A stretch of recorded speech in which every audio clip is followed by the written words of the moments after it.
Gold trusted gold buyers తాకట్టులో ఉన్న బంగారాన్ని విడిపించి ఈ రోజు ఉన్న మార్కెట్ ధరకే కొనబడును. మరిన్ని వివరాలకు సంప్రదించండి 7771077720. జాతర ప్రారంభమైంది. ఈ జాతరలో అన్ని రకాల వసతులు, అన్ని రకాల ఏర్పాట్లు మరి పెద్దలు మా శాసనసభ్యులు నాగరాజు గారి నాయకత్వంలో పర్యవేక్షిస్తున్నారు. వారితో పాటుగా మేమందరం కూడా కలిసి పనిచేయడానికి సిద్ధంగా ఉన్నాం. మరి రేపు భోగి, ఎల్లుండి బండ్ల కార్యక్రమం, పెద్ద బండ్ల కార్యక్రమం ఉంటుంది. బండ్లు తిరిగే కార్యక్రమంలో మార్నేని వంశస్థుల ఇలవేల్పైనటువంటి మరి 1968లో హక్కుదారులుగా ఉన్నటువంటి మార్నేని వంశస్థులు అప్పుడు రిజైన్ చేసి ఎండమెంట్స్కి ఇవ్వడం వల్ల మరి ఇక గవర్నమెంట్ టేకప్ చేసి చేయడం జరిగింది. అప్పటి నుంచి అంతకుముందు నుంచి కూడా కొనసాగుతున్నటువంటి పెద్ద బండిని అదే ట్రెడిషన్ తోటి ఇప్పటి వరకు కూడా కొనసాగించడం జరుగుతున్నది. మా అందరి కుటుంబ సభ్యులు పాల్గొని మరి దాని గ్రామం నుంచి బయలుదేరి మరి ఈ జాతరలో ఎల్లుండి మరి 14వ తారీఖు నాడు బ్రహ్మాండంగా మూడు ప్రదక్షిణలు చేసి భక్తులందరికీ కూడా మొక్కుబళ్ళు తీసుకునే విధంగా ఏర్పాటు చేయడంలో ముందుంటామని చెప్పి కోరుకుంటూ మరి వచ్చినటువంటి భక్తులకు ఎలాంటి అసౌకర్యాలు కలగద్దని కోరుకుంటున్నాం.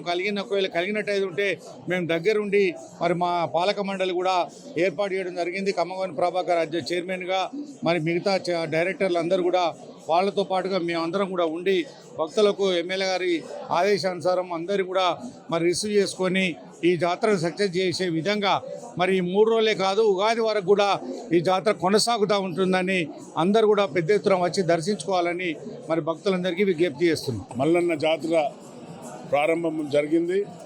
ఈ ప్రారంభానికి పాలక మండలి, కొత్త మండలిని కూడా నియమించడం జరిగింది. చైర్మన్గా ప్రభాకర్ను, అలాగే పాలక మండలి సభ్యులందరినీ కూడా నియమించడం జరిగింది.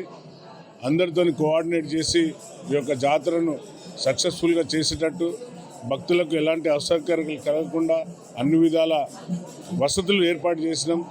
ప్రతి అనుక్షణం నేను పోలీసు ఉద్యోగం చేసి వచ్చినాం కాబట్టి ప్రత్యేకంగా 200 నుండి 300 సీసీ కెమెరాలు పెట్టి అనువనువున భక్తులకు ఎలాంటి అసౌకర్యం కలగకుండా సీసీ కెమెరాల మధ్యన ఈ యొక్క టెంపుల్ అండర్ సీసీ కవర్స్లో ఉన్నది. అలాగే గౌరవ ముఖ్యమంత్రి గారి వద్దకు తీసుకెళ్లి పాలక మండలిని, తర్వాత ముఖ్యమంత్రి గారిని ఆహ్వానించడం జరిగింది. అలాగే కొన్ని నిధులు అడిగినాం. తప్పనిసరిగా వారు వాగ్దానం చేసిండ్రు. కొమరల్లి ఆయనోళ్ళు మల్లన్న ఆశీర్వాదంతో తప్పనిసరిగా నిధులు వస్తాయి. ఆ నిధులతో ఇంకా టెంపుల్ను అభివృద్ధి చేసి శాశ్వత నిర్మాణాలు చేపట్టి అలాగే పర్యాటక కేంద్రం కూడా తీర్చిదిద్దాలని మా గౌరవ మంత్రివర్యులైన జూపల్లి కృష్ణారావును, అలాగే మన పటేల్ రమేష్ రెడ్డి గారు, వారిని కూడా పర్యాటకలో చైర్మన్గా ఉన్నారు. వారు కూడా నిధులు సమకూర్చిస్తా అన్నారు. వాటితోని ఈ యొక్క టెంపుల్ కాకతీయుల కాలం నాటిది కాబట్టి సుమారుగా 1000 నుండి 2000 సంవత్సరం పురాతనమైన కట్టడాలు, శిల్పాలు, కళాతోరణాలతో ఉన్నది కాబట్టి ఈ యొక్క టెంపుల్ను ఇంకా హెరిటేజ్ అంటే ఒక పర్యాటక కేంద్రంగా, ఎందుకంటే హైదరాబాద్ నుండి ఎక్కువ శాతం భక్తులు ఈ యొక్క మా యొక్క ఐలోని మల్లన్నను దర్శనానికి వస్తారు కాబట్టి వివిధ స్థలాల నుండి వచ్చే వరకు ఒక సౌకర్యంగా విడిది కూడా, అంటే ఒక గెస్ట్ హౌస్ లాంటిది కూడా, హరిత హోటల్ లాంటిది కూడా కట్టాలని నేను గౌరవ ముఖ్యమంత్రికి విన్నపించుకున్నాను.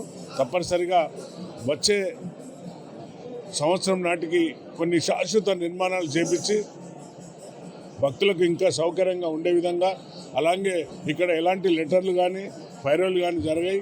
500 రూపాయలు వీవీఐపీ దర్శనానికి టికెట్ పెట్టినాం. లాస్ట్ ఇయర్ నుండి అది పెట్టడం జరిగింది. దానివల్ల టెంపుల్కు ఆదాయం పెరిగింది. దాంతో కూడా డెవలప్మెంట్ యాక్టివిటీస్లో వాటిని నిధులను ఉపయోగించి భక్తులకు అన్ని విధాల సౌకర్యం కల్పిస్తామని మాటిస్తున్నాను. అందరికీ సంక్రాంతి శుభాకాంక్షలు. మరిన్ని వీడియోస్ కోసం ఛానల్ ని సబ్స్క్రైబ్ చేయండి. లేటెస్ట్ అప్డేట్స్ కోసం వాట్సాప్ ఛానల్ ని ఫాలో అవ్వండి. ఆ లింక్ డిస్క్రిప్షన్ లో ఉంది.